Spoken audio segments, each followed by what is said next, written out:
आज है 13 दिसंबर 2024 दिन शुक्रवार। वेलकम बैक टू डेली खबरी यूपी। चलिए देखते हैं उत्तर प्रदेश की 25 फटाफट बड़ी खबरों को। प्रयागराज में कक्षा 10 तक के स्कूल आज शुक्रवार को रहेंगे बंद। प्रधानमंत्री नरेंद्र मोदी के आगमन के मद्देनजर आज शुक्रवार यानी 13 दिसंबर को जिले भर के कक्षा 10 तक के स्कूल्स को बंद रखने का आदेश जारी कर दिया गया है। यह आदेश सरकारी, गैर सरकारी, सहायता प्राप्त और मान्यता प्राप्त सभी स्कूल्स पर लागू होगा। मोदी के आगमन के मद्देनजर ट्रैफिक डायवर्जन के चलती बच्चों और शिक्षकों को स्कूल पहुंचने में होने वाली देरी के मद्देनजर यह फैसला लिया गया है। स्कूल भले ही बंद रहेंगे लेकिन पढ़ाई ऑनलाइन होगी। बृहस्पतिवार को बीएसए और डीआईओएस ने इस संबंध में आदेश जारी किया है। गंगा पूजन संगम पर कलश स्थापना से महाकुंभ की शुरुआत करेंगे पीएम मोदी। महाकुंभ 20,225 की शुरुआत आज 13 दिसंबर को प्रधानमंत्री नरेंद्र मोदी के गंगा पूजन के साथ हो जाएगी। पिछले कुछ कुंभ मेलों की अगर बात की जाए तो यह पहला अवसर है कि प्रधानमंत्री खुद गंगा पूजन करेंगे। हालांकि 2019 में भी प्रधानमंत्री ने कुंभ के पहले गंगा पूजन किया था, लेकिन यह वह गंगा पूजन है जिसे अब तक प्रशासन करता था। प्रधानमंत्री के पूजन के साथ ही महाकुंभ की औपचारिक शुरुआत होगी। इन शिक्षकों के लिए गुड न्यूज, नए साल में इंक्रीमेंट के साथ ग्रेच्युटी का मिलेगा लाभ। बीएचयू में संविदा पर शिक्षण और प्रशिक्षण देने वाले शिक्षकों के लिए नया साल खुशखबरी लेकर आया है। विश्वविद्यालय प्रशासन ने मानदेय बढ़ाने की इनके लंबे समय से जारी मांग को स्वीकार कर लिया। यही नहीं, इन्हें अब ग्रेच्युटी का लाभ भी मिलेगा। साथ ही सर सुंदरलाल अस्पताल और ट्रॉमा सेंटर में उनके साथ परिजनों को भी निःशुल्क चिकित्सकीय परामर्श दिया जाएगा। अब नजदीकी सरकारी अस्पताल पहुंचा देगा गमैप। मरीजों को सरकारी अस्पतालों में बेहतर चिकित्सा सेवाएं निःशुल्क मिल रही हैं, पर मरीज उनका लाभ नहीं उठा पा रहे। स्वास्थ्य सेवाओं का लाभ उठाने के जरूरतमंद लोगों को घर के नजदीकी सरकारी अस्पताल पर पहुंचाने में अब googleapis.com संगीत। उत्तर प्रदेश लोक सेवा आयोग ने सम्मिलित राज्य प्रवर अधीनस्थ सेवा प्रारंभिक परीक्षा 2024 के प्रवेश पत्र वेबसाइट पर अपलोड कर दिए हैं।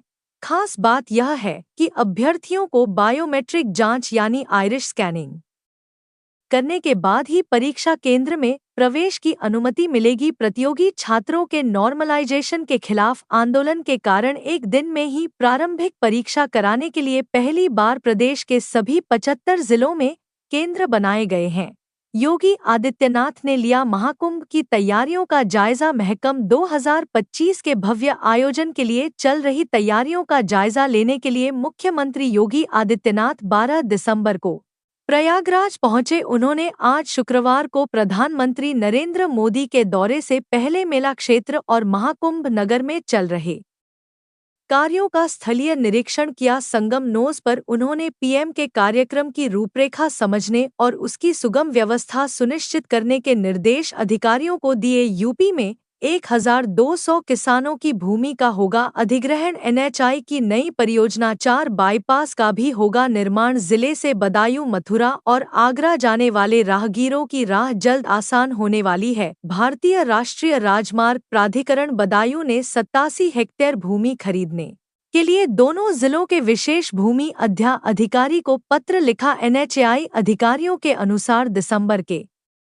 अंतिम सप्ताह से भूमि अधिग्रहण प्रक्रिया शुरू कर दी जाएगी। इसके लिए शासन से स्वीकृति पहले ही मिल चुकी है। बीएचयू रजिस्ट्रार और परीक्षा नियंत्रक पद पर नियुक्ति आवेदन शुरू। बीएचयू ने रजिस्ट्रार और परीक्षा नियंत्रक के पदों पर भर्ती प्रक्रिया शुरू कर दी है। इच्छुक उम्मीदवार बीएचयू के समर्थ पोर्टल के माध्यम से ऑनलाइन आवेदन कर सकते हैं।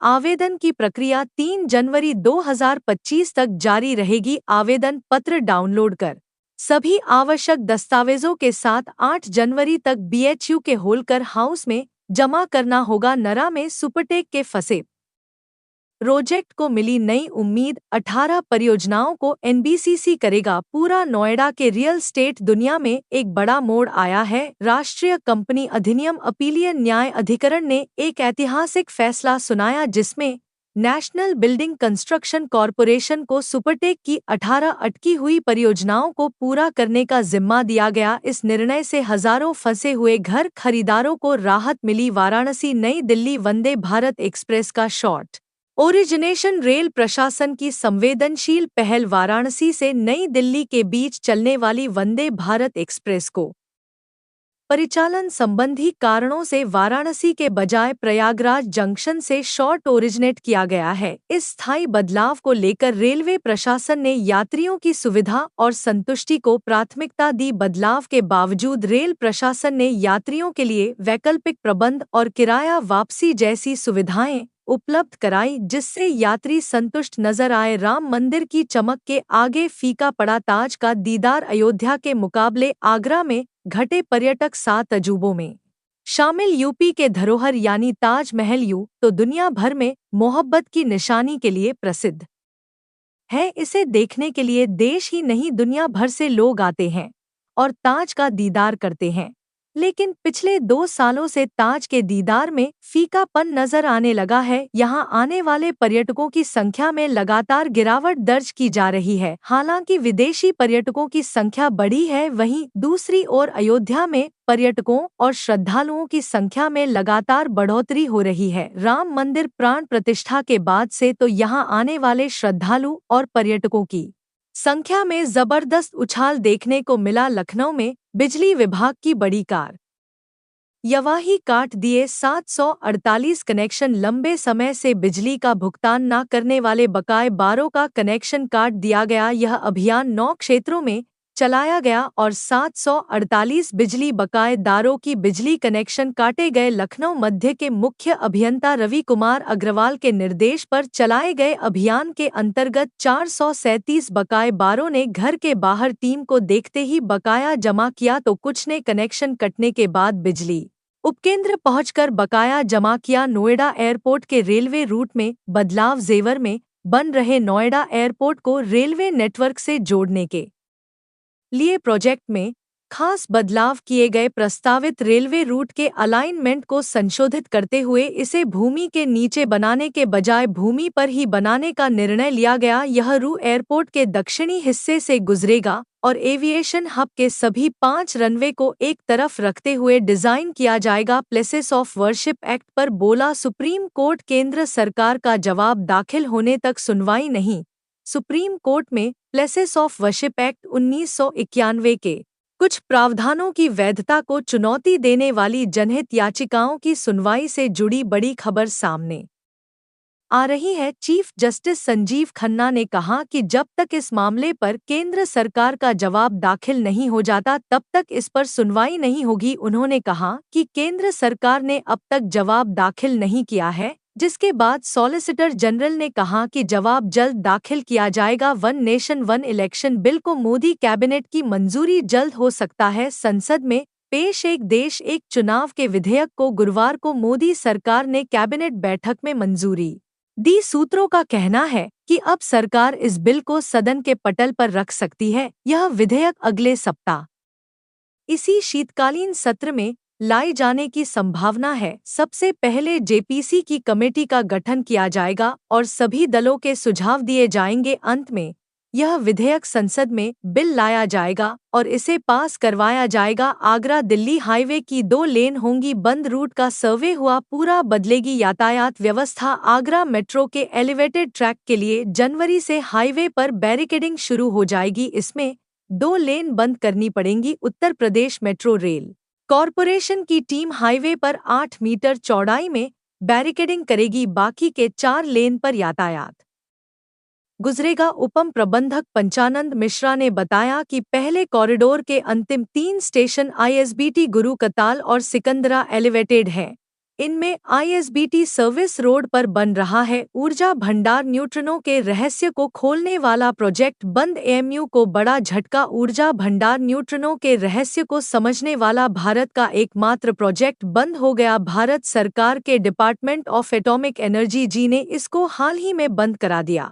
इससे एएमयू के फिजिक्स डिपार्टमेंट को बड़ा झटका लगा, जो कई वर्षों से इस पर काम कर रहा है। यूपी में सरल लेखपालों की कमी दूर करेगी योगी सरकार। गांव के लिए बनाया खास प्लान। यूपी में लेखपालों के दरों को पूरा करने के लिए राजस्व परिषद ने अमीरों से लेखपालों का काम लेने की तैयारी शुरू कर आरंभ कर दी। वहीं इस दौरान इसके लिए अमीरों को प्रशिक्षण देकर लेखपालों के कार्य करने के लिए तैयार किया जाएगा। इसको लेकर का पर अमीरों के पद बने रहेंगे, लेकिन काम लेखपालों का करेंगे। इसके बाद दो गांव में एक लेखपाल की तैनाती की जाएगी।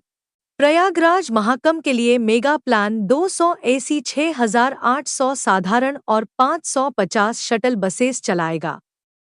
यूपीएसआरटीसी प्रयागराज महाकुंभ 2025 के लिए उत्तर प्रदेश रोडवेज ने बड़े पैमाने पर बस सेवाएं चलाने की योजना बनाई है। इसमें 200 एसी 6,800 साधारण और 550 शटल बसेस शामिल होंगी। शटल सेवा में 185 बसेस भी चलेंगी जो विभिन्न जिलों से अगले महीने संगम नगरी आनी शुरू हो जाएंगी। इन बसेस का संचालन 3 चरणों में होगा। पहला चरण 12 जनवरी से 23 जनवरी, दूसरा 24 से 7 फरवरी और तीसरा चरण 8 से 27 फरवरी तक है। यूपी को दंगों की आग में झोंकना चाहते हैं राहुल गांधी। हाथरस दौरे पर भड़के deputy CM Brajesh Pathak. UP के डिप्टी सीएम ब्रजेश पाठक ने राहुल गांधी के हाथरस जाने पर नाराजगी जताते हुए कहा कि वह यूपी के बढ़ते कदम देख नहीं पा रहे राज्य को दंगों की आग में झोंकना चाहते हैं। राहुल गांधी फ्रस्ट्रेशन और डिप्रेशन के शिकार हैं। वे अनर्गल बयानबाजी करके जनता को बरगलाना चाहते हैं, प्रदेश को अराजकता और दंगों की आग में झोंकना चाहते हैं। राहुल गांधी दिग्भ्रमित है। महाराष्ट्र पर भड़ी हिंसा, मायावती ने सरकार से की दोषियों के खिलाफ कार्यवाही की मांग। बहुजन समाज पार्टी के अध्यक्ष मायावती ने महाराष्ट्र के परबड़ी में BR अम्बेडकर की प्रतिमा के पास रखी संविधान की प्रतिकृति को नुकसान पहुंचाए जाने की निंदा की और इस घटना के कारण वहां उत्पन्न तनाव के बीच शांति की अपील की। मायावती ने बृहस्पतिवार को सोशल मीडिया मंच X पर पोस्ट किया कि महाराष्ट्र राज्य के परभणी में भारत रत्न बाबा साहेब डॉक्टर भीमराव अंबेडकर की प्रतिमा एवं संविधान का अपमान किया जाना अति निंदनीय व शर्मनाक है। यूपी के शिक्षा विभाग में बड़ा फेरबदल। योगी सरकार ने कई जिलों के DIOs बदले। योगी सरकार ने देर रात जिला विद्यालय निरीक्षक स्तर के 29 अधिकारियों का तबादला कर दिया। इसके तहत गाजीपुर में जिला विद्यालय निरीक्षक का प्रभार संभाल रहे भास्कर मिश्र को गाजीपुर का DIOs, बृजभूषण चौधरी को कानपुर, रेखा को डायट सहारनपुर से सहारनपुर, रामचंद्र को गोंडा से जिला गोंडा, गाजियाबाद डायट के वरिष्ठ प्रवक्ता चंद्रशेखर को DIOs सागरा, सिद्धार्थ नगर से देवेंद्र कुमार पांडे को मुरादाबाद प्रभारी, जिला विद्यालय निरीक्षक अयोध्या पवन कुमार को अयोध्या का DIOs बनाया गया। पहाड़ों पर बर्फीले यूपी में बढ़ाई ठिठुरन छाएगा। काला घना कोहरा अलर्ट जारी। तेज ठंडी हवाओं के चलते प्रदेश के ज्यादातर हिस्सों में शीतलहर की शुरुआत हो गई। पश्चिमी विक्षोभ के गुजरने और पहाड़ों पर बर्फबारी के बाद उत्तरी भारत के कई हिस्सों में रात का तापमान सामान्य से नीचे चला गया। प्रदेश के केवल 3 जनपदों को छोड़कर कहीं भी रात का तापमान 10 डिग्री से ऊपर नहीं गया। मौसम विभाग के मुताबिक पूर्वी उत्तर प्रदेश के अलग अलग राज्यों में आज घना कोहरा छाए रहने की संभावना है। यूपी में बिजली कर्मियों ने खोला मोर्चा। 13 दिसंबर को देश भर में निजीकरण के खिलाफ होंगी विरोध सभाएं। पावर कॉरपोरेशन प्रबंधन के द्वारा पूर्वांचल व दक्षिणांचल विद्युत वितरण निगम के निजीकरण के फैसले से आक्रोशित बिजली कर्मी लगातार एकजुटता दिखाने में लगे हैं। गुरुवार को जनजागरण अभियान के तहत निजीकरण के विरोध में जमकर नारेबाजी की। आज 13 दिसंबर शुक्रवार को यूपी में निजीकरण के खिलाफ समूचे देश में विरोध सभाएं की जाएंगी। हाईवे से जुड़ने वाली 8 प्रमुख सड़कों पर लगेंगी बड़ी औद्योगिक इकाइयां। हाईवे से जुड़ने वाली जिले की 8 सड़कों पर बड़ी औद्योगिक इकाइयों की स्थापना होगी। अलीगढ़ विकास प्राधिकरण की महायोजना 2031 के तहत इन सड़कों के इर्द गिर्द बड़ी औद्योगिक इकाइयों के लिए पहले से ही योजना बनाकर सड़कें विकसित की जाएंगी। इसमें Sasni Kanpur road, ozone city road, Barauli से जवा से Gandarpur road, Gabhana Barauli road, Barauli Delhi road, Khair Gabhana road, Pisawa Chandaut road या छाता मैना मौजपुर रोड शामिल हैं। तो ये थी आज की 25 फटाफट बड़ी खबरें। अगर आपको न्यूज़ पसंद आई हो तो वीडियो को लाइक और शेयर जरूर करें। धन्यवाद।